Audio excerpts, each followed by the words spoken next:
What is going on, everybody? Welcome to the Locked In Sports Podcast. I'm William Locke, and joining me on this Sunday edition is Luis Barranco, coming to you from Miami, Florida. I am obviously coming to you from Chicago, Illinois. As always, Luis, how you doing? It is the Sunday edition.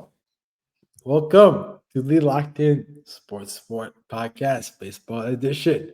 It is Sunday, June 29th. We are 2 weeks away from the All-Star break. We've had a great weekend of baseball. A lot of things to go over. William, how was your weekend? Let's start off with how was the Columbus Park? I want to call y'all the Explorers. I think that's the name of the I think that's the name of a AAA team, the Columbus Clippers. But how was the Columbus led team this weekend? How did y'all do? How was the weekend? It was a brutally hot day in Columbus Park on the turf fields. We got the win. 11-12s lost. 11-9. It was tough. We had the bases loaded with 2 outs in the last inning, and we didn't get the job done. But turned around 13-14, got the win. Fell down 5-0 in the first. Was not a good first inning for us, but the lineup came through in that game, had some good hits, and they won. I can't remember the final, but I think it was like 9-8. Again, that one was closely contested at the very end too. Guy tried to basically steal home on us, and because our lefty pitcher though stepped off and made the play, and we got the win. So 1-1 on the day. So let's talk about it. How's the parents doing? Are the parents okay with your managerial decisions? Have you had any parents come up to you and be like, "Oh, what's going on? Why are you playing the lefty with the righty?" Lucky enough, the parents are totally chill. They're not infringing on our coaching decisions at all. So I feel like we do a good job of putting people in the right spots, I guess, and also, kind of like playing the fine line of getting everyone that needs to play and stuff like that. So no major issues yet. Fingers crossed. We got about a little over a month of the season left. So hopefully it remains that way. No games next weekend because of the 4th of July. So it'll be a little bit before we play again. Are we a fundamentally sound ball club or not? How are we doing fundamentally? Base running needs work. I'll say that. We make way too many outs on the base pass. And I will say we did a little bit better when I was coaching third. I think there are some aggressive coaching decisions being made when I'm not out there. But no, not the most fundamentally sound team. I would say definitely some things we need to work on. Base running, one of them. I think there's some other things. Pitching, control, a lot of walks, but all in all, we've had a solid season. Here we go. That's what matters. W's and L's are what matter. Wins and losses, and so that's why we're here today. And as that wraps up, can we start out the podcast? What a weekend in Miami. The Miami Marlins again. Let's talk about the Miami Marlins. They came back to win yesterday, and they're up 6-4 right now. Just one final. Oh, there we go. That is a week. They won the whole week. They won Tuesday. Wait, there's a 7-game winning streak. Seven. Hottest team in the majors. Can we talk about it? Hottest team in the majors here in Miami. Yeah, they moved to 37-45 on the season. They're only 8 games under 500. I don't think this is updated. So in terms of the monthly standings that I'm looking at right now, so they should be now 14-12 in June. They won 3 fun games in Arizona. They're definitely the hottest team in baseball right now. I had trouble because to this episode, we're going to go through our full all-star teams for the game in a few weeks. That these rosters will be announced next Sunday. I had a little trouble picking the Marlins representative, but I did get to a name. Despite that, they are playing really good baseball. Obviously, they swept San Fran and Arizona this week on the West Coast. You love to see it if you're a Marlins fan, I guess. You love to see it, but hey, I mean, people don't care about the Marlins. Let's be honest. What the people really do care about is who's going to be playing in Atlanta in a couple of weeks, and that's what we need to get down to. I mean, you guys are avid listeners of this podcast, every year we do an annual All-Star Ballot podcast where William and I decide to pick who should make it and who shouldn't make it. We did the starters on Thursday, and now today we're going to go through the rest of the roster. And this year we did a little bit different due to time constraints. Me and William usually obviously come together and we make our own rosters. But this year we're doing it a little bit differently because if we do our own rosters again, we're going to be here for an hour debating who should be on, who should be on.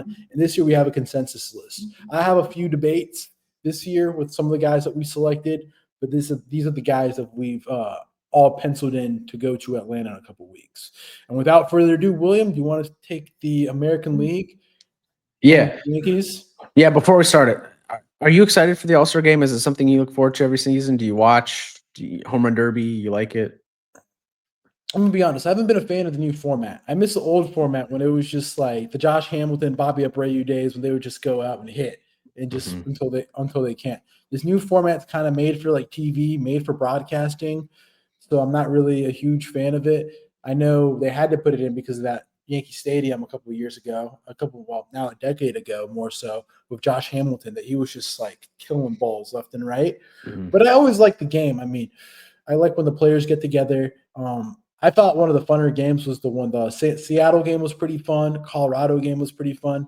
Last year's Texas game was all right. I find it fun. Yeah, I always really like the All-Star Game. I'm glad they're going back to the players wearing the team's uniforms instead of like those generic Nike templates that they had for a few seasons there. It is cool to see all like the top talent in the league in one spot. I kind of agree on the Home Run Derby. I feel like the new format, these dudes just get absolutely exhausted after the first couple rounds, and then by the time we get to the finals, they're just running on fumes because the clock they have to it's a 3-minute hit clock. within. Yeah, it's pretty fast paced, and I people maybe non-baseball fans don't realize like it is pretty challenging to sit up there and just swing for essentially 3 minutes straight. I know you get the timeout, but still. I miss the old days when you had like the 10 outs. 10 outs and it was just go up there and hit. Yeah. Obviously, I think they should bring that back, but put a pitch clock. Let's put a pitch clock on it. Like you can't sit there and just marinate the pitch. Let's put a pitch clock on it. Let's put like 20 seconds per pitch. And that's pretty representative of how Major League Baseball is. Yeah. Because like I said, 3 minutes is like, some of the bigger guys. I mean, Mets fans always go crazy. I mean, like Mets fans right now are hoping that the Home Run Derby comes, crawling right now, like how their season's going. So, yeah. Okay. We both really enjoy the All-Star Game. It's a couple weeks away. The rosters will be announced in full next Sunday, a week from today of time of recording. So yeah, nonetheless, let's get into our American League roster here. Again, I went through and made these teams. Luis is going to kind of give his reaction, and then we'll come through together on a consensus. And that's essentially how it's going to work. So again, our starters were announced on Friday's episode. If you didn't listen to that, it's evergreen. You can listen to it whenever you want. Okay, so yep, for the reserves. Position by position. Let's do position by position. I'm just gonna go in order. So catcher, obviously the starters, Cal Raleigh, but backup Alejandro Kirk from the Blue Jays. I mean, Alejandro Kirk's had an incredible season. He's been one of the most unheralded guys in the majors this year. I mean, he's right now in the American League. He's number 1 in defense rating. Fielding and positional adjustment combined at 16.5. And he's hitting 305, which ranks 4th in all of the catchers. And he's played a lot of games. Comparative, like number 1's Tyler Heineman, which, I mean, you could easily make a argument. And I would like if MLB would do this, if they would highlight the best catcher duo. Because I feel the Toronto catcher duo this year is probably the best catcher duo in all the majors this year, with Heineman and Kirk. Yeah, that's an interesting point. Off top of the head, I mean, I think Mitch Garver and Cal Raleigh is pretty solid in Seattle. But Heineman's been back pretty good too. He's gonna get. And like the Yankees have maybe not as much, honestly. Yeah, I mean, Kirk. If you look at his Savant page, it's really impressive, and he's only 26. I thought he was a little bit older than that. So yeah, I know you've always been a big fan of him. He's always coming up with clutch hits. So he's our catcher. I don't have any other catchers in the American League. People have that taste with that bad taste of his season last year. The Jays had a really bad season last year. Even we did in our positional preview, in our team previews. We had that bad taste from how they performed last year. That this year we were very adverse to picking the Jays going far. And you have had a Kirk rebound, and there's a lot of guys that we're going to go over on this list. Like the Jays have quietly, I know we talked about it in prior podcasts, but the Jays have quietly had a really good year and had really good seasons from dudes that you wouldn't expect. Like Alejandro Kirk, he's had a good year. And then another one, which I don't want to spoil on our ballot, who's coming up. But they've had a really good year. Kevin Gausman was pretty good as well this year. And I'm saying that, sorry, I'm also watching Sunday Night Baseball, Tigers, Twins. Kerry Carpenter just went yard out to right field against Chris Paddock. So there we go. The Tigers stay hot. Only other catcher, maybe honorable mention, but just missed, would be Carlos Narvaez from Boston. He just missed, but he's been really good too. But Kirk's hitting 315, so can't omit him. First base backup is going to be Vladimir Guerrero Jr. Not having like his career year or anything, but he does have 11 home runs, and he's up there in WAR amongst American League first baseman. So we got him slotted into our roster. That's 2 straight Blue Jays. No other first baseman on this list. You could say Spencer Torkelson. You could say Nolan Schanuel as your Angels representative. I omitted Paul Goldschmidt. That might be a little bit of a spicy take, but I just think he's been so bad over the past month that he's not deserving of making the team. Yeah, and I agree with that. And for the things, and I'll just bring it up now. I wanted to talk about Paul Goldschmidt. I mean, Paul Goldschmidt is also known as a great defensive first baseman, but he hasn't been that good this year. Like when you look at the deep metrics with Goldschmidt, it's not that great. So this is from John Boy Media. First basemen who have had the most throws bounced to them. Number 1 is Goldschmidt at 43. Number 2, Torkelson at 40. Michael Busch from the Cubs at 38. Michael Toglia at 38 as well, tied with Michael Busch from the Rockies. And then Pete Alonso at 37. Now, who has the most scoops in the majors? In first place, it's Freddie Freeman at 15 out of 15. Nathaniel Lowe, 20 out of 30. Harper is 14 out of 14. And then Michael Busch at 92%. So Goldie isn't making that good of a job this year. Like looking at the statistics. The scoop to pick ratio is not great. It's not great. Sorry, the skipped throws to successful scoop rate is not good. Yeah. And if you look at his hitting statistics, 349 in April, 315 in May, and he's hitting 148 in June. I know the whole Yankee offense has essentially been struggling this month, but yeah, he's not been good. 22 strikeouts to 7 walks this month. He's fallen off, and I just think there's better first basemen in the American League than what we've seen from Paul Goldschmidt this season as a whole so far. So he's not on our team. We got Vlad and then the starter, which again, I won't say here, but if you want to go listen to that episode, you can. Okay, Luis, any objections? Any other first baseman you think I should add? None. The first base position in the AL is a very dry position right now, in my opinion. Okay. So second base, I think this might surprise some people, but we're going Ernie Clement. Sorry, that's our third baseman. Let's just say third base now and then go back to second base. Third base, we got Ernie Clement and Maikel Garcia in addition to our starter. Those are our backups. We also have Alex Bregman. I'm sliding him into the team, even though he's injured right now and certainly won't be healthy by the time the All-Star game rolls around. Ernie Clement's hitting 308, second in WAR amongst third baseman in the American League. And then you have Garcia, who's hitting 311 with a 2.5 FWAR, 8 home runs on the season. He's had a breakout year for the Royals, and pretty unexpected if you're being honest. I didn't see Garcia having this good of a year. And then Bregman, who had 11 home runs through 51 games, a tick under 300 batting average. He's been great. 157 WRC plus, but unfortunately, again, he's been out for like a month with the quad injury. Some notable omissions on my end that maybe you would have included, and we can talk about it. Here's mine. Isaac Paredes and Junior Caminero. Isaac Paredes. Why is Isaac Paredes not on this list? Why is Junior Caminero not on this list? Like, We should be valuing winning baseball again. MLB content creators and MLB media is doing such a poor job at highlighting one of the best stories in the majors this year, and that is the Tampa Bay Rays. Junior Caminero is producing at a high level recently to the point that we should be giving the Rays some flowers. Like how, and like on our list coming up, how many Rays do we have on our list? We have a lot. We only have 2. We only have 2 Rays for one of the top 5 teams in the AL. While the Yankees, well, we have a starter, a bunch still, but like I'm saying, who's a starter? Oh, Jonathan Aranda. That's only 3, but like other teams are getting so many more. Like Toronto is getting more, New York's getting more, Boston. We need to value winning baseball, and that's why Junior Caminero should be there. And then Isaac Paredes again, one of the best teams in baseball. He's a Crawford box demon. He's a Crawford box killer, and we're not going to put him on there because we're going to give Michael Garcia. I understand he's had an incredible year, and I will give you credit to that because he does run the base pass well. His numbers have gone up from last year. But again, we have to value winning.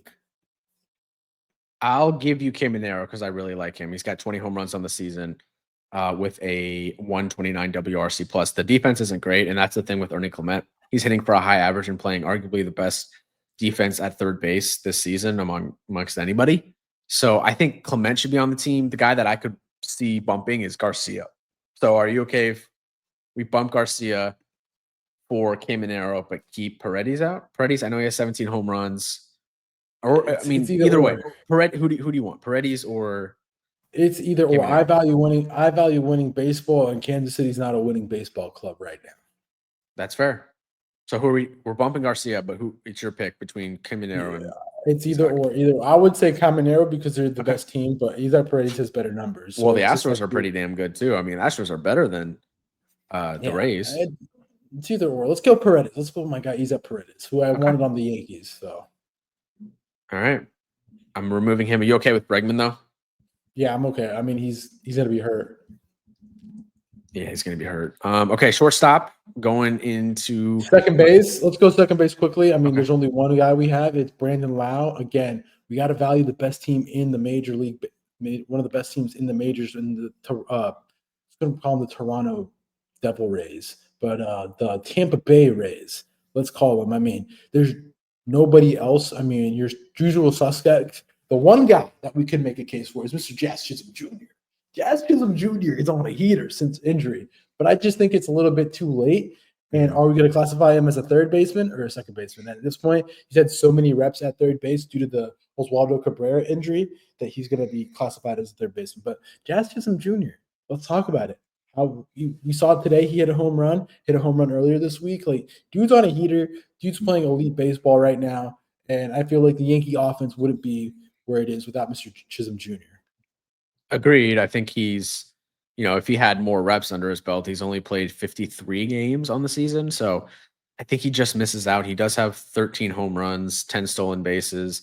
The average is not where you want it to be, but that's probably just because he started out so slow in the cold weather and everything. Brandon Lau is our guy. 17 home runs on the season, 275 average, 129 WRC plus. He's third in WAR among second basemen, which is crazy because Jazz has the same WAR as him with 25 less games, 23 less, 24 less games. But yeah, other than that, like people are making the argument for Jackson Holiday. I don't have him as our Orioles rep. We have someone else here. Holiday's been fine. I just don't think he's been all-star caliber. 262 average with a 108 WRC plus, 1.2 F4. Like he's been good, but not all-star caliber in my opinion. So we're going Lau and we're omitting Jazz just because of the injury and the time he missed. We talked about it at every podcast. He's hitting over 300 after the injury. So yeah, no, the stats after he's come back from injury are crazy, but I just don't think that's enough to get you in the all-star team. I know. I understand. We value winning baseball on this podcast. Again, yeah. Shortstop, I think it's pretty obvious. It's Jeremy Pena and Bobby Witt Jr. We went ad nauseum on Friday talking about how good of a season him, Pena, Jacob Wilson, and Bobby Witt Jr. have had. That I feel like there's no other guy you could make an argument. That's kind of your big three right now. Your Mount Rushmore of shortstops in the AL. Gunnar Henderson, yeah, he's gotten hot. JP Crawford, again, elite, been really good with the bat this year. Defense hasn't been great. And then your usual suspects. Carlos Correa is not great. Corey Seager has been battling injury throughout the whole season. Bo Bichette leaving a lot to be decided. And then Anthony Volpe's just not there. So And I can't believe you even brought that name up in an all-star conversation. what are you talking about? We were pumping the Anthony Volpe All-Star campaign last year. Was that last year or was that 2 years ago when he was a rookie? That was last year, my guy. Mm-hmm. All right. Let's move to the outfield. Outside of the starters, we have Zach McKinstry from Detroit, Julio Rodriguez, Steven Kwan, and Ceddanne Rafaela. I put him in there. I mean, Ceddanne Rafaela has been a very quiet surprise. I mean, the bat's still developing, but I mean, what you're getting with Rafaela is you're getting gold glove defense at center field. And I mean, we both saw it personally live. Like, he is a really good defender, really good jumps. I don't think we talked about it much, but I like the jumps he was making out of center, making the reads on the ball. Like, he's a really good center fielder. And if he gets the bat together, man, you're talking about an elite player, maybe $200 million player. Yeah, I mean, the stats early in the season with the bat weren't great, but if you look at his month of June, he's hitting 282 with 6 home runs, 12 ribbies, 4 doubles in the month. And the season numbers aren't terrible now as a result of a pretty solid month. So, yeah, I mean, I've loved what I've seen from Rafael. I think he has the chance to be one of the best center fielders in the league defensively for. I mean, like, it's like him and PCA really in that conversation that I can think of off the top of my head. Whoa. How can you forget about my boy? Michael Harris? Denzel Clark. Oh, yeah. Denzel Clark. Yeah, but the bat is not quite there with Clark. I know he's a lot younger, or at least he has played a lot less than Rafaela has. But, yeah, Rafaela has got the OPS up to 716 thanks to the good June. So we'll see how the rest of his season goes. Obviously, Boston is not great right now. But, yeah, I got him as an all-star. I think he's deserving. Any other gripes with those? I feel like outfield in the American League hasn't been, like, incredible this year, to be honest. No, not really. No, I mean, I can't think of a guy right now in the hitting perspective, like, your old head guy that's probably in his last All-Star game, like Albert Pujols, Miguel Cabrera type style, like old head guy. But let's get into the starters. I think the starters pick themselves again. I was just gonna say, like, Jake Myers hitting 307. Yeah, but other guys are doing better. So. Yeah, Bellinger's been heating up. Grisham, no. Okay, yeah, sorry. Starting pitchers. Hunter Brown, Garrett Crochet, Max Fried, Chris Bubeck, Framber Valdez, Jacob deGrom, Carlos Rodon, Brian Wu, Adrian Hauser, and Yoesi Kikuchi. I have no gripes with that. Wow. The only gripe I could have is that you swap out Kikuchi and you send Zach Neto, but you can't send Zach Neto because look at the shortstops you have. Or Joe Adele, maybe they get dumb and they send Joe Adele instead of McKinstry. I mean, Adele's June has been just scorching. That's what I'm saying. They send Adele instead of Kikuchi, and then who do you send as a starter? I mean, maybe like Molly. He's hurt right now. That's the thing. Maybe Casey Mize gets the call. Maybe Joe Ryan, Drew Rasmussen, one of those guys. Who knows? I think it's just Joe Ryan right now would be the one, or Jose Siriano. Jose Siriano. Here's the thing: Angels either get Jose Siriano, who this year his 2.2 WAR, 3.99 ERA, 71% left on base, and a 7.79 K per 9. He's been pitching pretty well. It's him, Kikuchi, or Joe Adele. Simple as. Yeah, and I went with Kikuchi. I know Soriano has the higher WAR, but I just feel like Kikuchi's been the better pitcher. His ERA is a 2.79, and the K rate's better. The walk rate's better than Soriano. Home run per 9 a tick above. And Kikuchi, I mean, it's basically the same innings and same amount of starts as well. But I went with Kikuchi as the Angels rep, and then I had to go with the White Sox rep. White Sox rep was kind of tough this year. Not really many hitters that I could think of, or that I was looking through that are deserving. So I said Adrian Hauser, who has been really good in the short amount of time he's been with the White Sox, which I feel like could be a trade piece as well for Chicago. Let's see if he's on the team by the All-Star game. That's the question. So yeah. And so then for our relievers, it's Andres Munoz, Aroldis Chapman, and Josh Hader. I mean, Josh Hader's been pretty much shut down in the ninth. Munoz is probably the best closer right now in the game. And then Aroldis Chapman, why not? I mean, who else are you going to send? Griffin Jacks, Cade Smith. Yeah, I just feel like Twins fans would not say Griffin Jacks. He's had so many blow-ups. Cade Smith, would be deserving. Clase started out slow, so you can't put him in there, although he's really turned it around. Duran from Minnesota, no, they're just not good enough. Will Vest has been good in Detroit.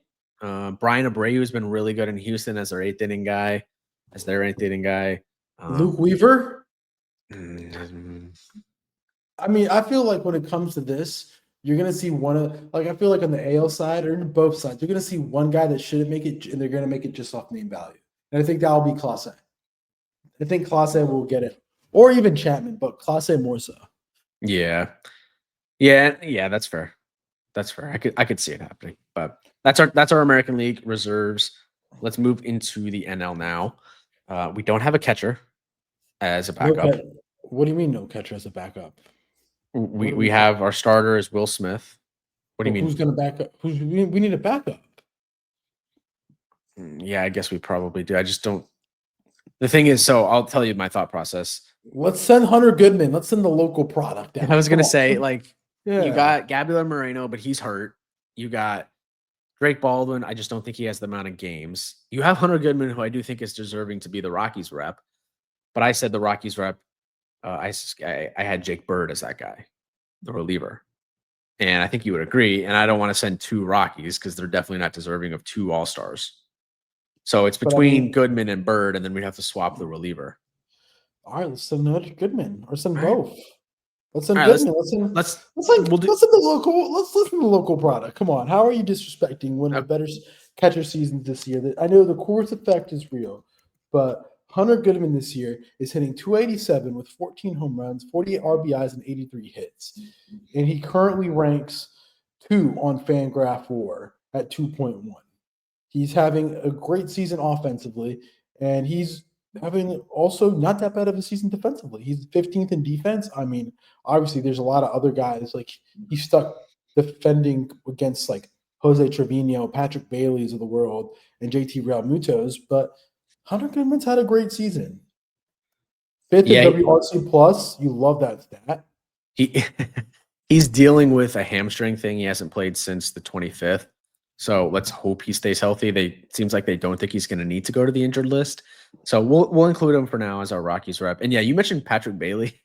If Patrick Bailey could learn just how to hit a little bit, he would be one of the best players in the sport. But unfortunately, he can't hit at all. But look at defensive rating among catchers in the National League. He's at 17.3. Second place is Gabriel Moreno at 11.9.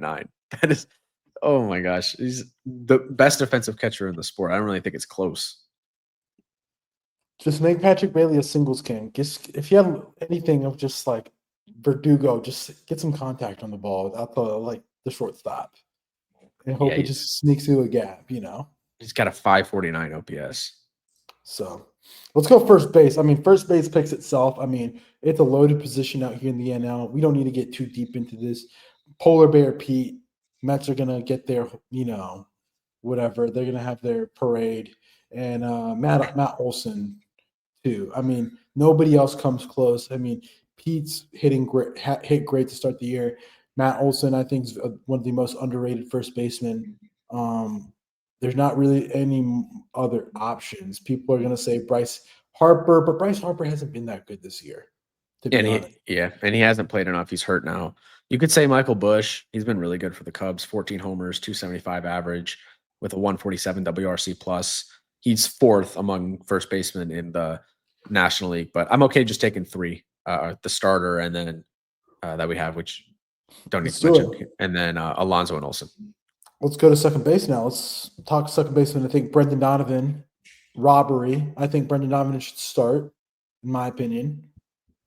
Well, I understand. Wait. Last time you were saying that Marte's the best second baseman in the sport. So of course he's start. But Brendan Donovan's had a good season. He's been really good, yes. I He's mean, a really good. yeah, He should be up there. it's close. Unfortunately, you can't start two. I mean, Donovan does have 20 more games. And he is a better defender. He walks less and strikes out less, hits the ball less for power. But still, I think Brendan Donovan is there. So understandably, he's going. And then Nico Horner. The Yeah, only which other dude that would make a case for is Bryce Terang, but he fell off from the start of the season in typical Bryce Terang fashion. 16 stolen bases for Turing.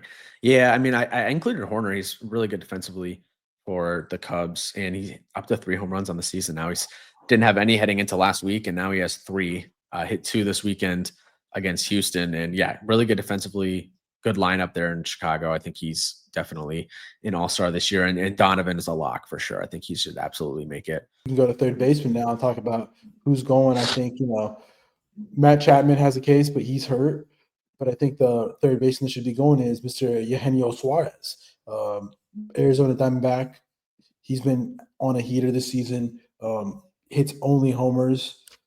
He has been an absolute nuclear missile, hitting 25 home runs, 68 RBI, and 76 hits. I mean, talk about it. Going to be in trade talks for the Yankees. Yeah, I think after getting swept by the Marlins this weekend, I just think the Diamondbacks absolutely have to do some type of soft sell this year. The free agents they have pending, the guys that I think they should trade, Suarez, he needs to be moved.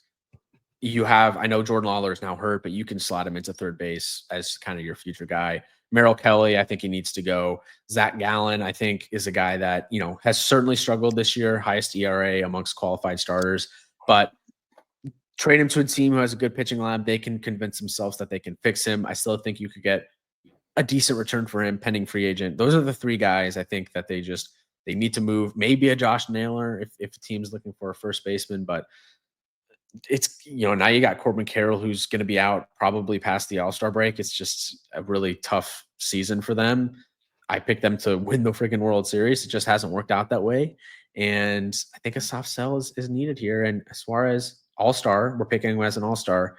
Absolutely, I think he should be probably the biggest bat moved at the deadline, because I don't think the Red Sox are going to end up trading Duran, which that's a name that I've seen floated. So Suarez is going to be a highly coveted bat. Hey, we'll see what happens. I mean, talks will pick up after the draft. So, Eugenio Suarez, congratulations. You've made the All-Star team. Matt Chapman would make it if he's hurt. Austin Riley won't make it. Not that good enough for the year. And then Nolan Arenado is not there yet. Yep, agreed. Shortstop picked itself, Lindor and Trey Turner. Any gripes? No. Geraldo Perdomo, but he just misses out, I think. And then Abrams from the National, CJ Abrams, has been really good, but just misses out here as well. He's, I feel like the hype kind of died down on him, certainly after last season and the way it ended in Chicago for him. But 12 homers, 17 stolen bases, 286 average, 136 WRC plus. Good season for him, but just missed out on the All-Star team. Just is missing out. And then the outfield, Kyle Tucker, Corbin Carroll, Fernando Tatis Jr., Andy Pajes, Juan Soto, and Seiya Suzuki, and Dan Myers. So, William, talk about Seiya Suzuki, finally deserving. He's had himself a year.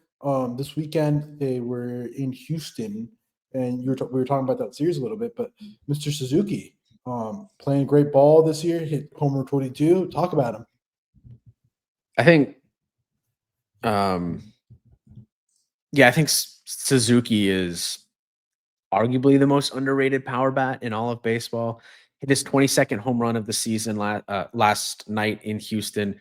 He's up to he's up to an 853 OPS. The Savant page, like for basically the whole time he's been in the major leagues, has been pretty consistently just red across the board, providing extreme value to this Cubs lineup. And I just feel like he's continuing to fly under the radar as one of the better power bats in the league.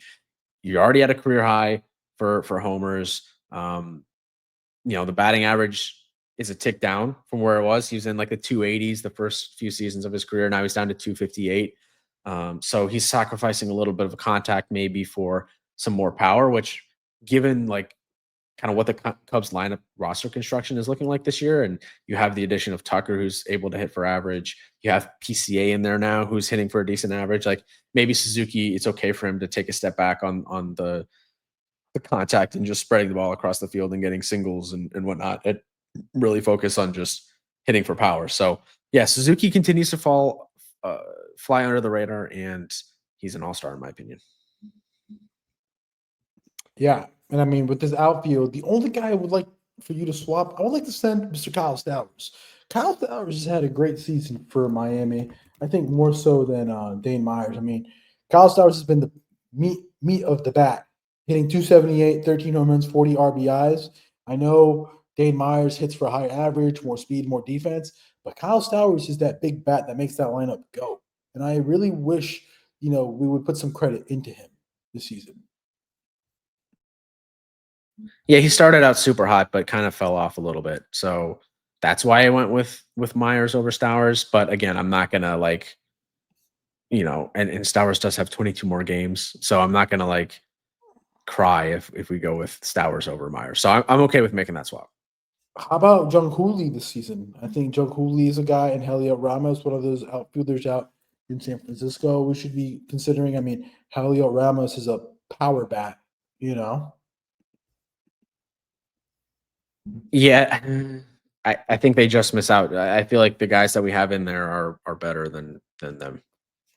And I'm just saying, looking at these teams, the NL is such a loaded team. I mean, look at the outfield compared with the AL and the NL.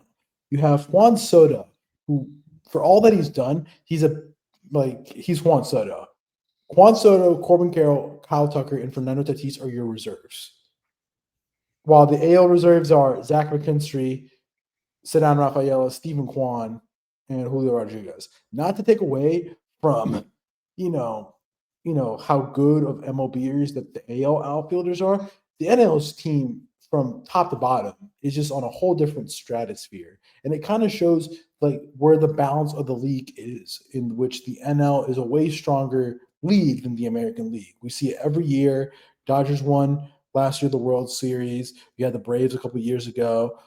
The NL, you could say that Texas, it was a fluky championship run, but the NL is just so dominant, and the talent is all stacked up in the National League. It's like the Western Conference in the NBA. Yeah, totally. And I'm sure the American League will still win the game because they always do. Let's go through the starting pitchers that we have in the National League. So our game starter, we mentioned last episode, but besides him, we got Paul Skeens, Zach Wheeler, Mackenzie Gore is our Nationals rep, Chris Sale, Sonny Gray, Christopher Sanchez, Spencer Schwellenbach, Robbie Ray, Yoshinobu Yamamoto. And then I got Freddie Peralta slated as our Brewers representative. It was a little challenging picking a Brewers guy.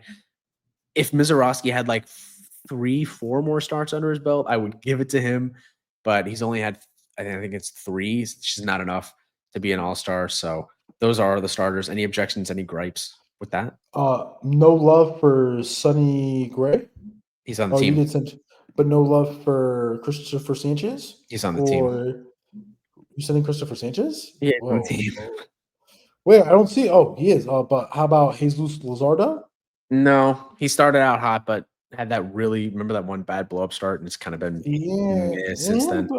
But are we really going to grade him like that? I mean, there's a lot of pitchers that should be getting some love. I mean, you can make an argument for Matthew Liberatore this year. Mitch Keller. I know Mitch Keller's stats aren't great, but he's been really good. And Nick Pivetta. I mean, these are just some solid MLB starters. But I'm cool with this list. What about Andrew Abbott? I feel like he should be on the team, actually. Oh, Andrew Abbott is how did you miss that one? Yeah, we're adding him on there. He's been electric.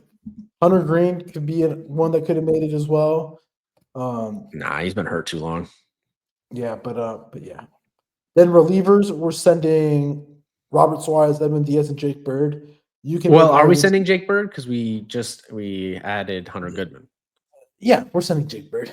We're sending 2 Rockies. We're sending 2 Rockies because why not? Because Jake Bird has been an immense season. I feel 11K per 9. He's 4th in Fangraphs for relievers. The only one higher is Randy Rodriguez. Which I feel like we should replace him. with Randy Okay. Rodriguez. I think Ben Kasparius also has a good case. Nah. I think those three have been great. And we're sending Edwin Diaz. Okay. I mean, come on. Yeah, Edwin Diaz. Of course. No comment. No comment. No comment whatsoever. You know my opinion. It's just like I'm looking at the numbers and they just don't look great. 0.9 Fangraphs for. Like, what does he have first? He's not even top. He's not even top 5 in saves. Trevor Migos higher. Tanner Scott, Kyle Finnegan, Emilio Pagan. Like, come on, man. Like, do you want to take off Diaz and send Bird and Randy? But it's no, because that's not what's going to happen. Because MLB media loves the Mets, and MLB media wants to have Edwin Diaz there because why not? They want to have the trumpets. You know he's going to be on the team. You know he shouldn't be there. He shouldn't friggin' be there. Like he hasn't had a great year. I hate how players are getting in off of their name. It's complete, like almost like nepotism. Like some of these players should not make it because some guys, like for example, how poor would it be if a Zach McKinstry missed the All-Star game because Cody Bellinger goes? Yeah, that's exactly what would happen. And the only thing, it's the Mets. If it was the Yankees, screw the Yankees. But it's the Mets. It's the Mets. If it was any other franchise, if it wasn't the Yankees or the Dodgers, any other franchise, they'd be like, it's fine. But he goes. Well, they love the Mets. Let's replace Bird with Randy Rodriguez. I think Randy Rodriguez is deserving. Mm-hmm. I'm okay with that. But that's the MLB rosters. William, what's your prediction for the game right now? If you were to send both of these teams, who's winning the pot? Who's winning the game? I know it doesn't make any sense, but give me the American League. They always win this thing, it feels like. So I'm taking them over the NL. Baseball's a weird sport. Give me the NL. Give me Paul Skeens, man. Paul Skeens literally done action. Give me the win. I'm promoting the game with MLB. So MLB, if you listen to this podcast, I'm promoting the whole, Taylor Swift, Travis Kelce with Libby Dunn and Paul Skeens. Paul Skeens MVP. Game is in Atlanta this year, a couple weeks from Tuesday. So we will be obviously tuned in, excited for it. Press passes got lost in the mail, so we won't be out there this year. But I think next year we'll get the invite from MLB Media. Where's it next year? I'm not sure. Let me look. I know 2 years they're talking about it being in Wrigley, which I think that'd be a really cool All-Star game. I don't know how Wrigleyville would be able to handle an MLB All-Star game though. Like, I've thought about that, and the Cubs denied the reports, so it's not official yet or anything. I think Wrigley would be a really cool place to have an All-Star game. They haven't had it since I think 1990. Next year it's in Philly, by the way, because it's the 250th anniversary of the America. So Philly, it will be there. Well, you don't seem too happy about that. I just don't seem too happy about it. Like I think like Colorado would have been fun. I've heard like the Colorado one was fun. They just had it in Colorado. No, that's what I'm saying. But I heard it was fun. It would have been fun for us to go. Yeah, I heard it was fun. Places where an All-Star game would be fun. Let's think about it. LA wouldn't be fun. I just don't feel like Dodger Stadium is a good host. Like the stadium itself is great, but like what is there around to do at LA Dodger Stadium? Nothing. Around Dodger Stadium, nothing. But the Dodger fans are coming for your head. Yeah. Well, let's stop there. Let's not open that can of worms today. Red Sox. I feel the Red Sox at Fenway would be very cool. Fenway Elite's All-Star Game location for sure. Agree. Wrigley. Yeah. How about the guaranteed rate? No. There's nothing around that ballpark. Good ballpark, good food, but no. Same thing with Miami. Miami's just plopped in the middle of the neighborhood. Like just chickens on the side of the street. They had the All-Star game there when the stadium opened, and they couldn't even sell the whole thing out. Great American Ballpark would be fun. I feel like that would be a really good one.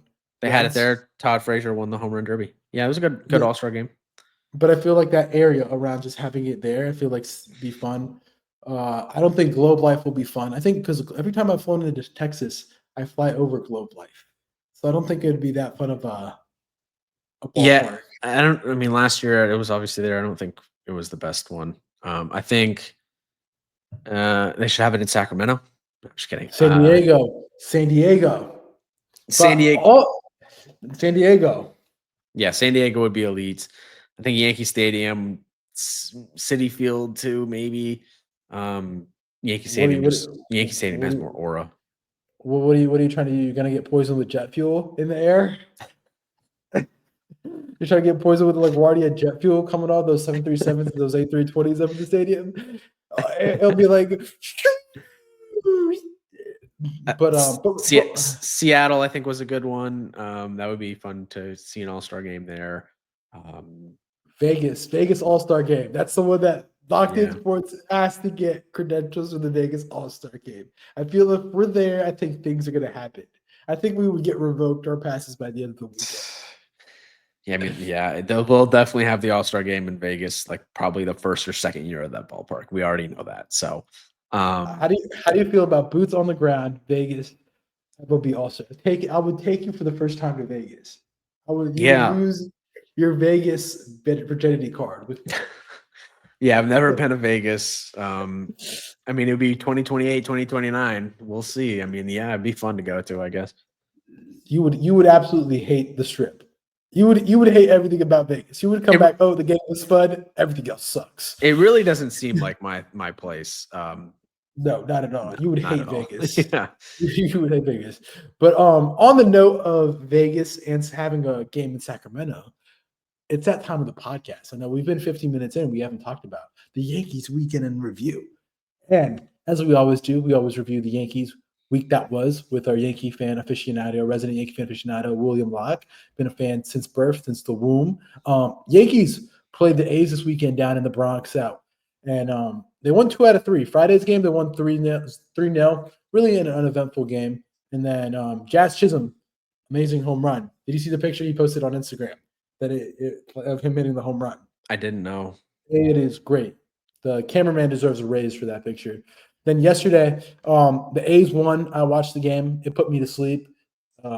Literally, I was very mad. Clark Schmidt pitched great. I felt Boone should have pulled him a little bit earlier. Kind of lost his stuff at the end.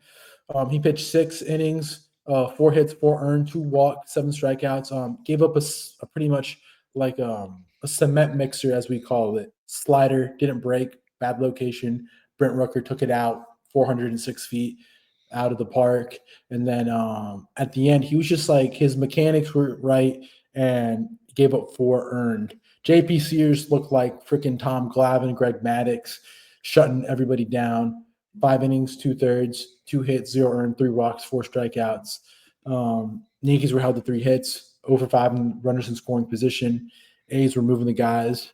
They got 3 hits out of 7 and runners in scoring position. Judge again just can't seem to get a hit with bases on. But today they won 12-5. Judge homered 29 and 30 this year. Bellinger homered. Jazz homered. Jazz has been playing great. 3 RBI triple, home run, some good defensive plays at third. And then Stroman, great outing, 5 innings, 1 earned. First start since that April 11th start, that Friday night game against San Francisco where he left with left knee inflammation. So, William, let's talk about this series, talk about the A's, talk about the Yankees. What are we talking about? Yeah, I mean, today really felt like a must-win, to be honest. A game that, it was the rubber match of a series against a team in last place in the West. Like, you just kind of had to take care of business. And it got a little shaky there when Brubaker came in, gave up the 5 runs or 4 runs, whatever, in the 6th inning. But luckily, they were able to extend. The bats finally came to life. It was something crazy, like 8 straight or 12 straight unders had cashed for the Yankees in like the past few weeks, and this was the first one that finally went over. The bats showed up. Jazz, I mean, MVP of the game, arguably the series, because Friday night he hit the home run as well. Did make the bad play on Saturday where he missed the ball when it was thrown to him, and then it got past him and the run scored. Also, the Winans wasn't backing him up. That was just ugly. But today he hit the homer. He hit the 3 RBI triple that really kind of broke the game open, made it 4-0 early on. And then, had that really nice play at third base, the tough snag going to his backhand with the bases were loaded, would have scored a few more runs than that actually did. So he was impressive. I think he was kind of the story of the weekend, to be honest. Glad he was okay. I know he had that funky swing and went down into the clubhouse, but seemed to be okay. Stayed in the game. So shout out to Jazz. Judge had his 5th multi-home run game of the season, which is crazy. Already has 5, and he's somehow not leading the league in home runs behind Kyle Raleigh. And then Stroman was good. 5 innings, 1 earned run. So I think Stroman's probably earned another spot in the rotation next go-around based on what he did today. Now, would I want him to go up against the Mets on Friday night? That's where he's slated right now. That's 4th of July start in Citi Field on Friday. I don't know, but he was good today against the A's. You know, Marcus Stroman loves the moment. Yeah, I feel like he would pitch really well on Friday, but I don't have many takeaways about this series. I mean, the A's are a trash team, to be honest. Like, they have a great nucleus, but I feel like the one big takeaway from the Yankee side of things is like Jazz, as we talked about. Judge has to get it going. Goldie, he's gonna have to sit or we're gonna have to find somebody to platoon at first base, infield first baseman to hit righties because he's incredible hitting lefties, but with the right-handed pitchers, he's struggling. I mean, we talk about finding a third baseman to have to move Jazz back to second, but I think we should also be interested in looking at some first basemen that hit righties pretty well. Maybe a platoon type of thing. Maybe you hit up Cleveland for Carlos Santana, a switch hitting bat, have them both switch both, get some positional versatility. Again, not much to take away from this series. I got some stuff on that. Goldschmidt, 242 against righties, 400 against lefties on the season. That is a huge swing. You've seen Ben Rice getting reps at catcher, and I didn't even notice him. Like Boone said the same thing. Like, he kind of seamlessly fit into the role. I really liked him back there. You could maybe see him play first base against righties moving forward. He's hitting 261 against righties, which is better than what Goldschmidt's doing. 10 home runs against them with an 871 OPS. Like, with the Goldschmidt struggles, maybe you say, okay, let's move Ben Rice back to first base for a little and kind of see where that takes us. Because Goldschmidt has not been great in his last 7 days. He's hitting 063, last 15 days 132, and last 30 days 146. So he's really, really, really been struggling. Kind of could have seen this coming. He wasn't going to hit 350 all season long. I just maybe didn't expect him to crater the way he has. And then Judge has also been struggling. Last 7 days 182 batting average, last 15 176. And in the month of June as a whole, he's hitting 247. Still has a 902 OPS in the month, though. I mean, it's Judge. I mean, he has to get it together. Biggest thing I want to note is how San Francisco's built. Sacramento, the A's, that outfield is very athletic. Denzel Clark at center, Lawrence Butler at right, and Tyler Soderstrom at left. That's just a really good defensive, outfield, in my opinion. Denzel Clark covers a lot of ground. It felt like every ball that was hit was covered. Right and the center. Mm-hmm. Yeah, the triple that Jazz had went under his glove. That was like the first defensive blunder I've really seen him have in the major leagues. Lawrence Butler, the sun was really bad today, Sunday. Butler missed that pop-up there with Urias where they kind of bumped into each other. That was ugly. They didn't really impress me. I mean, they look good on Saturday. Nick Kurtz continues to just hit nukes. If he had a little bit more runway under him, he could be pushing for an all-star slot at first base for the American League. But they have a ton of young talent. It hasn't come together this season. I think a lot of that is coming down to the fact that they play in a minor league ballpark, which is just, it's really just a joke. And talk about it. Severino, talk about it. Yeah, Severino said it feels like a spring training. It feels like a spring training kind of game. Every time I pitch and every time other guys pitch, it's the same mentality we have to go out there and try to do our best, but it's not been great for us. First of all, you willingly signed there. I'm sure there were other offers that he was given. He likes the money. He likes the big green checks, Maybe his plan was, I'm going to take the A's are giving me the most money. I'm going to take the contract, and then I'm just going to complain right before the trade deadline, and they trade him. And then he gets to a team that would be more enjoyable for him. I can see where he's coming from, though. I mean, going from he was on the Yankees, one of the class organizations in the sport. Then he went to the Mets, another team that invests in their players. Now he goes to Sacramento, where you're playing in a minor league ballpark, and the team hasn't been good, and they're super young, and he's kind of the one veteran on the team, really. Yeah, not the best spot for him. So let's see if he gets traded.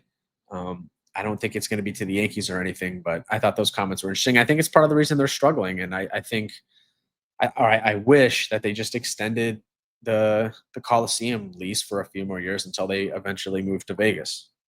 But it's kind of just not working out for them this season. They're not very good. Plus those California taxes instead of those New York State taxes.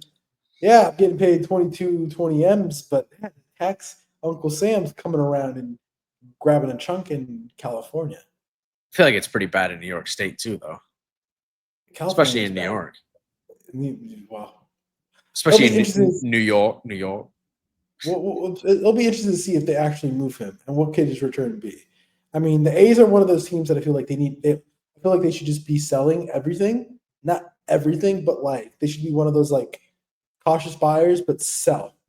For example, I think they should move Mason Miller. Can you imagine a Mason Miller return at the deadline? Can you? I mean, dude, I guess the one positive thing, from the A's perspective is they don't have like a massive fan base, so there wouldn't be like a massive revolt or anything. I mean, that would be crazy, though. I feel like. But just think about the return they would get. I mean, this team isn't like they're not ready for next year. I think we would both agree they're 2 years away. Yeah, I mean, do you trade Brent Rooker at that point? I know they just extended him, but he's a little older. He doesn't necessarily fit the timeline to say. I would say you just trade. I think you trade Mason Miller now, and you trade Rooker in the offseason. Think about the return you would get at Mason Miller right now. It would be so high, astronomically high.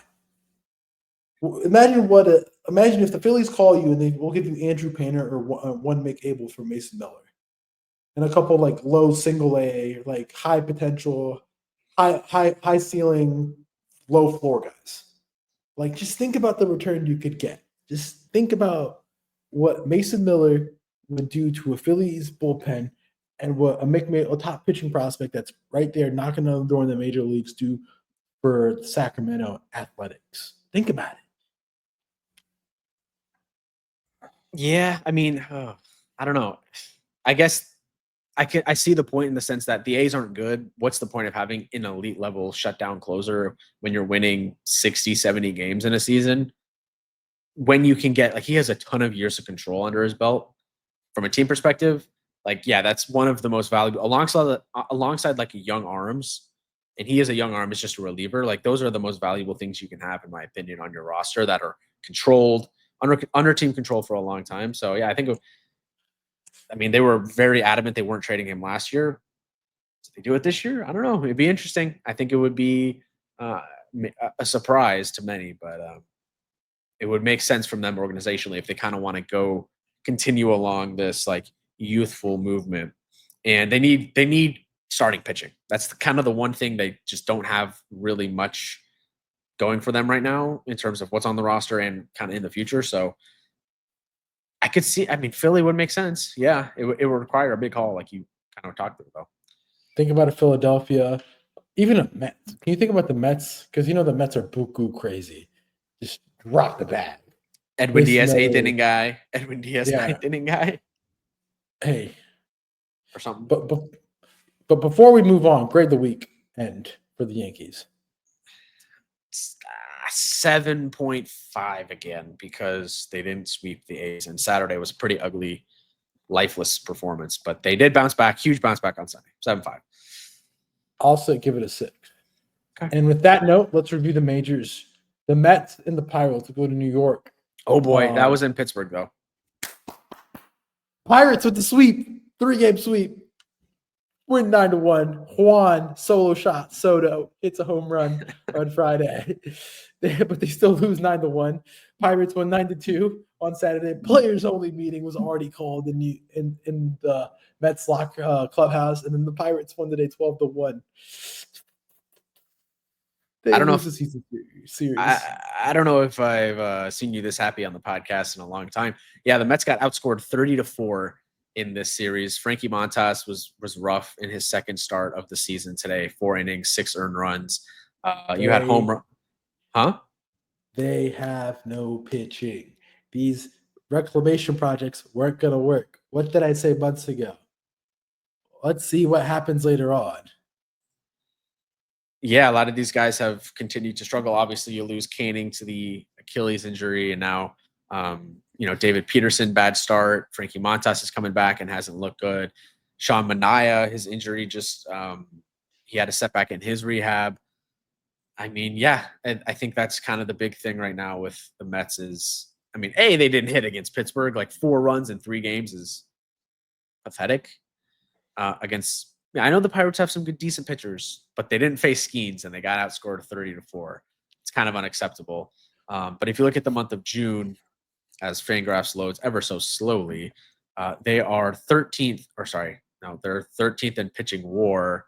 And if you look at ERA, they're all the way down in 23rd with a 4.50 as a pitching staff in the month of June. So, yeah, the pitching has not been good. Soto had a really bad weekend in right field, misplayed a few balls. There's always those Yankee aggregator accounts that love to repost those not necessarily errors, but just mishaps in right field by Juan Soto. So It was a brutal weekend for them. I don't even think there's any way to sugarcoat it. And I mean, I guess they got a little bit lucky that the Phillies got swept against Houston this week, but they're only a game and a half back right now with Philadelphia in the National League East.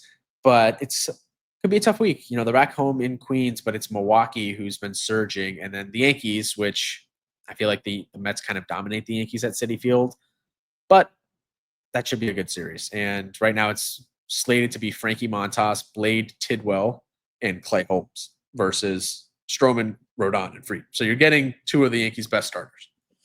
And Stroman is going to be Super Jesus on Friday. Regardless, let's go to Philly. Talk about the Phillies. Phillies won 2 out of 3, winning Friday 13-0 after a really long rain delay.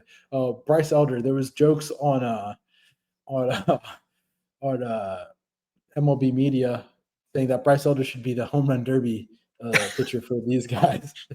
With Castellanos, Turner going 2, Schwarber hitting 25, and Kemp hitting his first career homer. Saturday, the Braves won 6-1. Schwallenbach went 7 strong, 3 hits, 1 earned, 12 strikeouts. Luzardo pitched another decent game, 5 innings, 2 earned, 7 hits, 7 strikeouts. The grand slam by Sean Murphy made it 6-1 in the 7th. And then today, Ranger Suarez, elite, 7 strong, 1 earned, 8 strikeouts against Spencer Strider, who also had a good day, but only 7 strong, 2 earned, 4 strikeouts.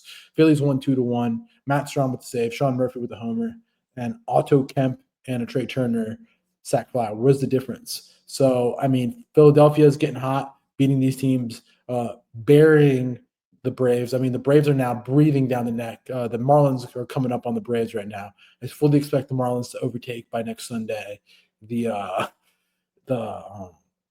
Phillies. So not the Phillies, excuse me, the Braves. So Marlins will be in 3rd place next weekend. On Ranger Suarez, that's his 5th straight outing of at least 7 innings pitched and his 10th straight start of at least 6 innings pitched.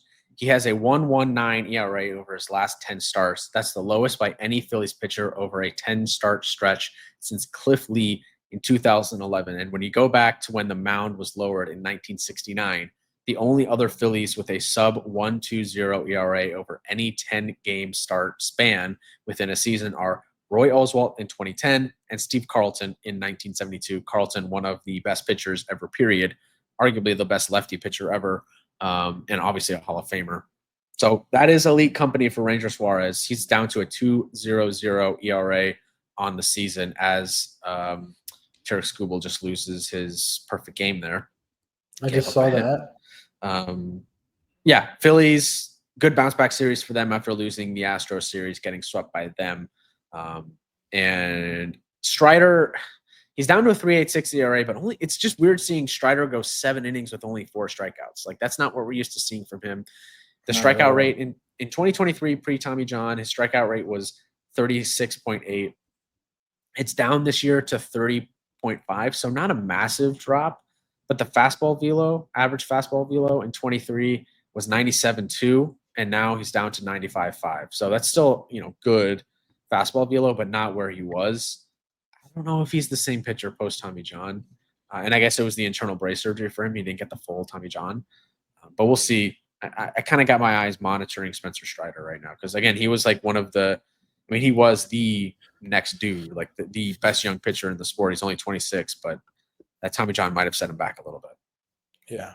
Let's go talk to St. Louis and the Guardian series. The Cardinals swept 3. I mean, it's tough sledding for this Guardian offense. I mean, Guardians have been abysmal at the plate. They've just been awful. They scored Saturday, but other than Saturday, they haven't scored in many other games.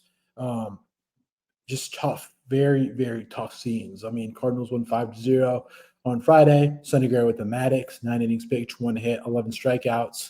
Then they won yesterday. 89 pitches. That is one of the best starts in recent memory, period. 1 hit, 9 innings, 89 pitches. That is elite territory for Sonny Gray. Other than the Scooble starts, man, the freaking Scooble starts are great. But 9-6 yesterday for the Cardinals and 7-0 today.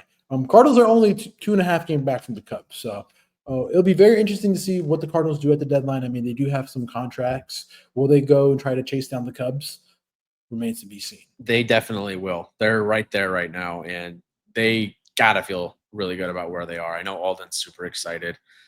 Completely just unexpected season, given where we were in spring training and where we are now. They're 9 games over 500. Like I said, Fangraphs gives them a 49% chance to make the playoffs. Really good comeback win on Saturday. They fell down 6-1 in that one, but had homers from Contreras, Donovan, and to take the lead there. Ryan Helsley with the save, his 16th of the season. They got a good closer. They play good defense.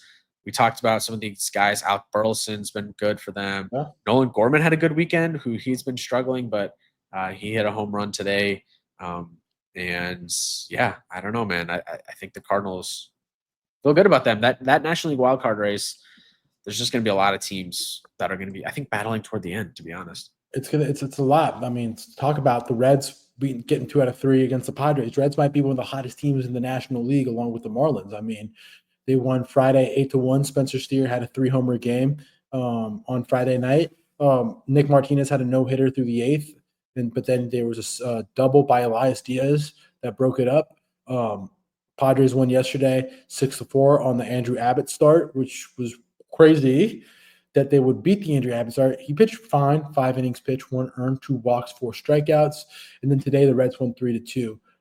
Robert Suarez blew the 3rd save of the season. Steer tied it with a single, and then Benson walked it off with a single. And as I say that, Tariq Skubals just struck out another dude. He's like up to 13 strikeouts. But the Reds, another really hot team, as you said, predicted earlier. The National West is regressing down to the mean. And this wild card race, I mean, you're going to have the Brewers, the Cardinals, the Reds, the Mets, the Padres, Giants, a whole lot of teams involved in here. Yeah, the Reds are 2.5 back now of the 3rd wild card spot, 44-40 on the season. They have been good in June. This was a huge series win. They should have swept.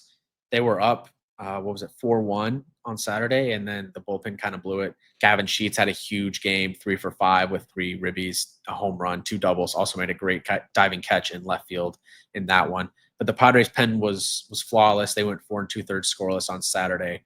You talked about the Nick Martinez near no-hitter. Haven't had a no-hitter yet this season, which kind of feels a little bit abnormal. There was that one season a couple years ago where we had felt like 5 near the All-Star game.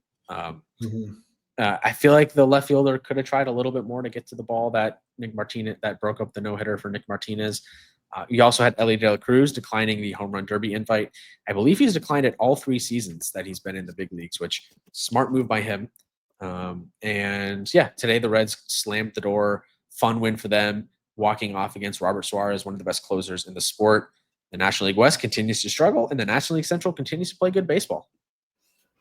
Yeah, I mean, talk about the National League West too. Dodgers won 2 out of 3 versus the Royals. I mean, tough weekend again for the Royals. AL Central just tough. I mean, we talked about the Guardians earlier. Royals was in 2 out of 3. Dodgers won Friday 5-4, and today 5-1. Royals won 9-5 yesterday. Tough settings. I mean, Cole Reagans is still on the mend. Kyle Wright got scratched from the start in AAA. Alec Marsh is still hurt. It's just tough for the Royals this season. I mean, maybe a year that the Royals just take off and try to find some hitting help next season. Yeah, maybe they sell at the deadline, like do a soft sell. Friday night game was fun. Dodgers won that 1-5-4. Tanner Seth Scott Lugo. Forgot to say Seth Lugo. Yeah, he's got a player option next year for 15 mil, which he's 35. So I don't know, maybe he just picks that up. Nonetheless, not a lot of money owed to him. The Friday game was fun, though. Tanner Scott got the save. The Royals had runners on second and third with 1 out, but Jack Caglione grounded into a double play. Sorry, it was first and second. Jack Caglione grounded into a double play, and then Freddie Freeman made a really good snow cone scoop at first base to save the game.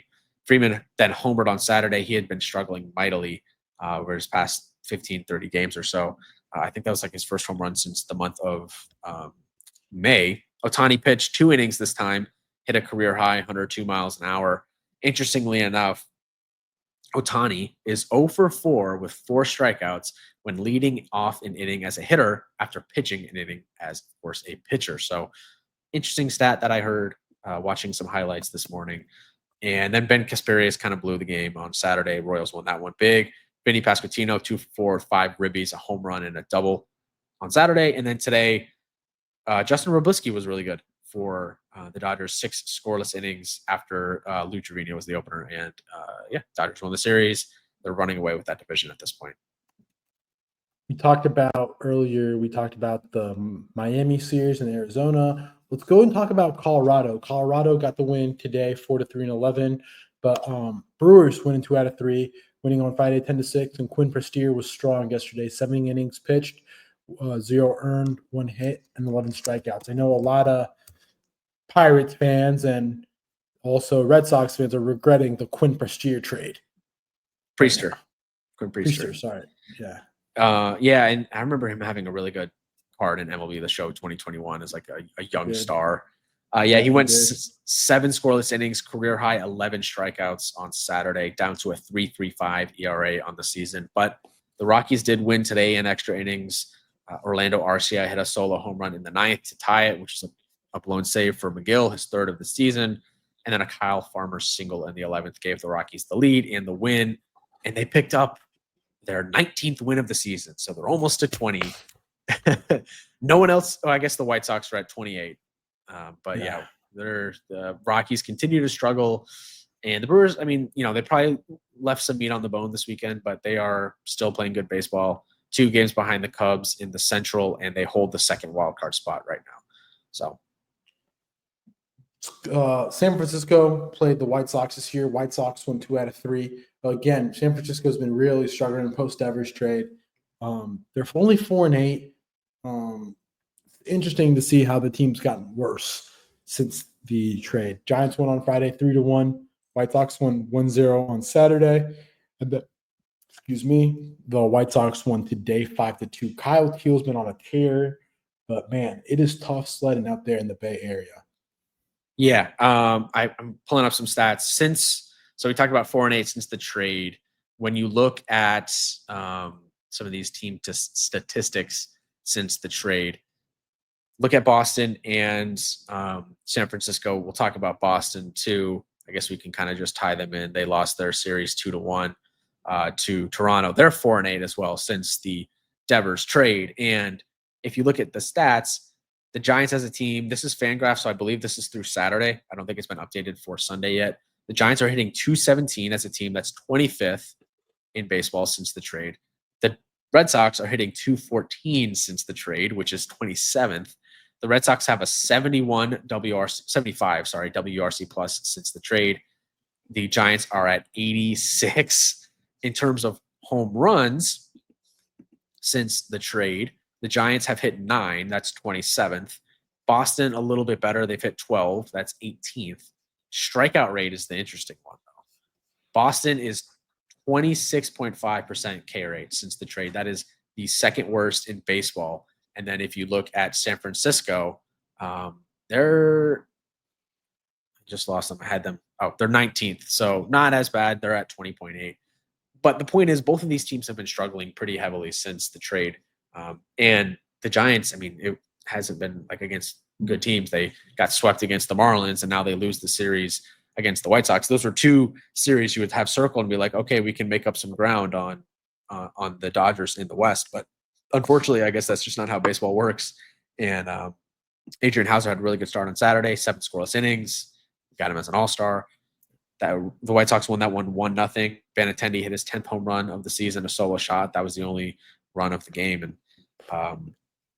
Kyle Teal threw 4-2 ribbies, a double today. And Giants, that's tough, man. That's brutal. It's brutal, just as brutal as the Red Sox have been post ever trade. Again, they've also been rough. I mean, Jay's got 2 out of 3. The only bright spot is that Giolito went 7 full, 6 hits, 1 run, 0 earned, 1 walk, and 5 strikeouts. He only has 2 earned in his last 25. So they won 15-1 on Saturday, but then the Jays belt the ass situation Friday night, 9-0 was wicked. And then today, 5-3. Homers from Guerrero, Addison Barger, and the Jeff Hoffman save. I mean, Walker Buehler continues to struggle out there, so it'll be interesting to see what happens with Boston. Yeah, I got a tweet from Tyler Milliken, who is an associate producer for Zoe and Bertrand, also as a co-host on the Section 10 podcast. He said Walker Buehler was asked if he felt like he was fighting for a spot in the rotation after the game today. Struggled again. He said, quote, "I think I'm fighting for my spot in the game, honestly. There's not a lot of places for 7 ERA pitchers in the big leagues. Mentioned his arm angles continuing to be off. Sounds defeated." That sucks. I mean, this is a guy that was literally on the mound closing out the World Series last year against the Yankees, and he's been a shell of himself this season. Not that he was amazing last year. You know, he struggled with injury with Tommy John twice, right? He was out for a while. He's at 18 mil this year, and now he has a $25 million mutual option next season, which, given his performance so far, I do not think that is going to be picked up. Think he needs a good pitching lab. They need to send them somewhere. Send them to Texas. Texas does good jobs with guys with Tommy Johns and injuries. I think Texas would be a really good fit. Isn't he from? He's from Lexington. He's a Vandy guy. He's from Lexington, Kentucky. Oh. And I think Texas would be a really good fit. I mean, Texas got a lot of those guys, older guys, Tommy Johns. Obviously, Toronto is probably going to be attached to them because Toronto has this fetish with older pitchers that are elite in the past. Max Scherzer, Chris Bassett, Mets. I don't know. He might get hurt there. But the Red Sox pitching lab is not good. Is the point? Yeah. Tampa, Baltimore. Baltimore, 2 out of 3, 22-8. What a game! I was going to dinner. Had a dinner function on Friday night. Late. It was like an 8:30 dinner, and I was sitting waiting for the people to show up. The people to show up to the dinner, and I was like, "Oh, it's 6-2. Rays are about to win this game." I get out of dinner 3 hours later, and I'm like, "Holy crap! 22-8." Yeah. They won, and then they won today 5-1. Aranda hit a 467 nuke yesterday in Baltimore, and the Rays won 11-3. But Baltimore's still pesky out there. I mean, Cedric Mullins is linked with the Houston Astros, which I think would be a really decent fit. It'd be interesting what they do when they move on from some guys. Again, that division only 12 back. They're at 36-47. They're not out of it from the wild card picture. They need 2 good weeks, and they're firmly back into it. Yeah, they're 7 back right now. I still just don't want to write off the Orioles. They have too much talent. This was a huge series win. Thank you, Baltimore, for taking down Tampa this weekend, helping the Yankees out a little bit. Yandy Diaz hit his 13th home run of the season, but Friday night was a crazy game. The Rays scored 6 in the second, and then the Orioles scored just a bunch. Gary Sanchez homered, Gunnar Henderson, Kobe Mayo hit his first home run. Jackson Holiday hit a home run as well. Miranda had 2 home runs in the series. And yeah, that was a much needed series win for Baltimore. If they do decide to sell a little bit, which it seems like they're not going to, based on some things that were said to media this week, you could see Ryan O'Hearn getting moved. He's a free agent. You could see maybe Charlie Morton Sagano, I think, is a name. Obviously, Cedric Mullins. I think Cedric Mullins is going to get traded regardless. Gregory Soto, maybe. But Baltimore has Texas for 3 and Atlanta for 3 this week. So tough week for them. The live support teams are playing. I mean, Texas just played versus Seattle. Mariners won 2 out of 3. Kumar Rocker was strong yesterday. Rangers won in 10, 3-2 yesterday. Mariners won 7-6 in the 12th. And then today, Mariners won 6-4. All these games went to extra innings. Really tough series. Again, I feel Texas, you're just not winning these close games, and it's getting late. Yeah, Seager had a clutch home run today, his 10th of the season. Unfortunately, that was not enough for the Rangers as Mitch Garver hit a big home run in the 12th. That made it 6-4 Mariners, and that was your final, of course. Yeah, the Rangers are leading the series 7-2 against the Rangers, which is huge. These intra-division matchups, and these two don't play again until the end of July, and then the season series is over. Miles Mastrobuoni had a really good catch on Friday to save some runs in the 11th, and then hit the go-ahead single in the 12th. Cal Raleigh was walked 3 times on Friday. 2 were intentional, getting the Barry Bonds treatment. And Nathan Eovaldi returned. I think that's of note. His first start since May 27th, so about a month that he was injured. And Brian Wu, another good start for him. 9 strikeouts, 2 walks, and 6 innings. Let's go down and talk about Houston. Talk about the Cubs. We briefly talked about this one. Houston won 2 out of 3. Astros won 7-4 on Friday, and today 2-0. And then the Cubs won 12-3. Everybody in the Kyle Tucker trade homered yesterday. Good win for the Astros. I mean, Astros are proven to be one of the tougher teams in the AL. And then finally, wait. Houston became the 3rd team in the majors to hit 50 wins. Okay. They finished June at 19-7, best in the major leagues because they don't play tomorrow. Hader 23 for 23 on saves this year. Framber won his 8th consecutive decision today, 6 scoreless innings, and the Astros are 10-0 in Framber starts this year. You talked about the Tucker trade homers. Tucker, Cam Smith, and Isaac Paredes all homered on Saturday night. Nico Horner hit his 3rd home run of the season. Nice little power surge from him. And yeah, it was a good win for the Astros on Friday. Cam Smith, 2 for 2, 3 ribbies, a home run, and 2 walks. And Houston continues to stay hot. Who do the Astros have this week? I'm going to pull that up because I am curious. They continue to win baseball games. They have, as Fangraphs loads, Colorado, which should be Sweep City. And then next weekend is going to be a fun series. Rematch of the 2017 World Series. We have the Dodgers and the Astros getting to it in LA. That'll be a fun one. And I mean, Framber Valdez is going to be a very wealthy man this offseason when he gets free agency. Yeah. No way they re-sign him. No way. And then finally, Nationals took 2 out of 3 this weekend from the Angels. James Wood had a homer on Friday, winning 15-9. And then today, he had 4 walks.